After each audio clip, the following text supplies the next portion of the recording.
Have you ever had a moment when you knew, deep in your gut, that the gods were watching?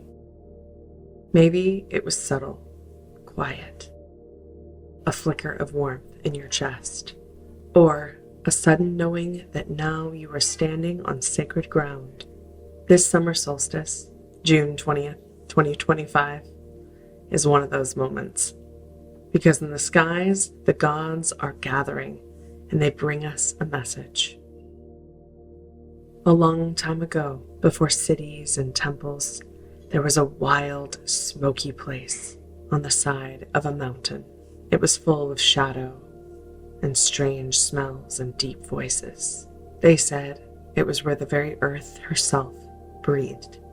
And then, one day, the golden god came down from the sky. His name was Apollo, and he was radiant. He played music. He spoke prophecy. He brought with him light. But before he could build his magnificent temple on the side of this mountain, he had to face what monsters lived beneath. The great coiled serpent, the python who guarded the secrets of the old world. And Apollo didn't flinch. He shot his silver arrow and he claimed the mountain for his own. And there he built the Temple of Delphi, the shining home of truth and prophecy. Now, if we look at the chart for the summer solstice, here is the sun, Apollo, standing alongside his father, Zeus or Jupiter, ruler of all the gods. Together they are saying it is time to claim your mountain, to speak your truth into prophecy, to stand in your light. And yet, this moment is not just about light, because behind this celebration, there is a quiet reckoning.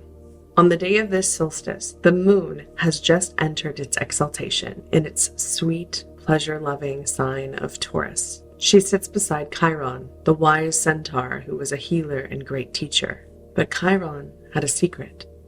He was so wounded that not even he could heal himself.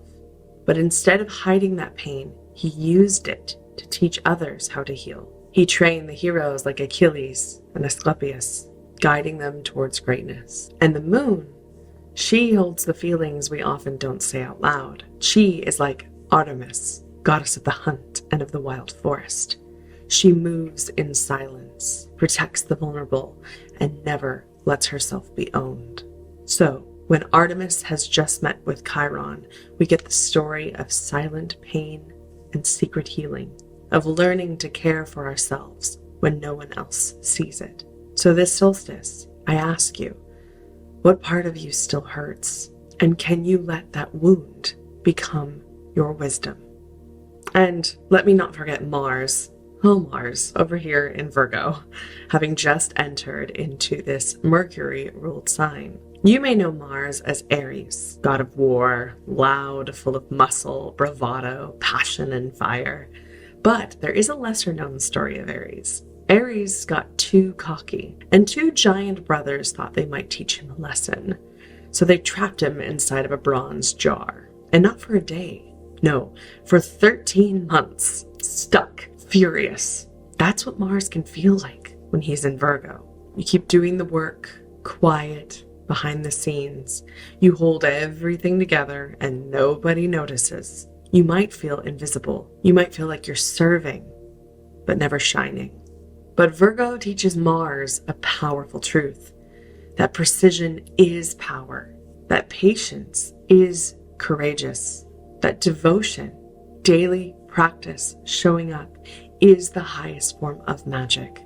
So this solstice, if you grow tired of being the one who gets it done, you're not alone. But this is your chance to reclaim the sacredness of your service.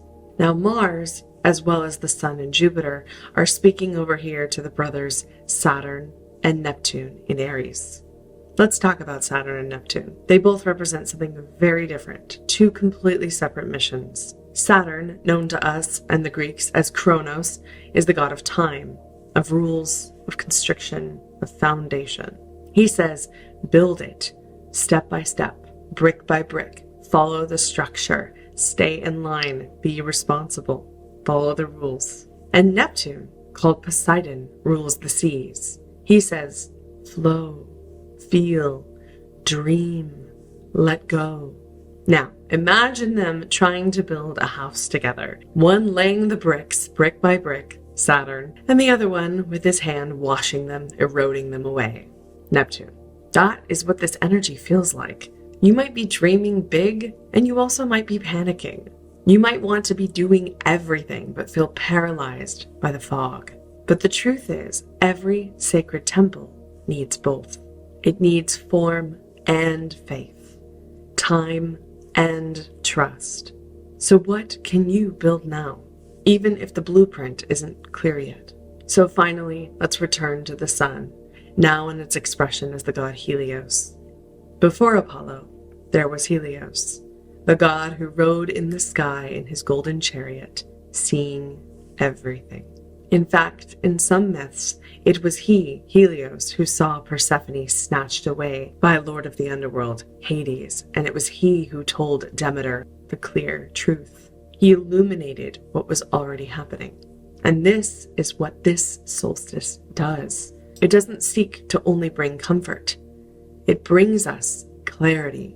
It says, here is your life. Here are your resources. Here are your gifts.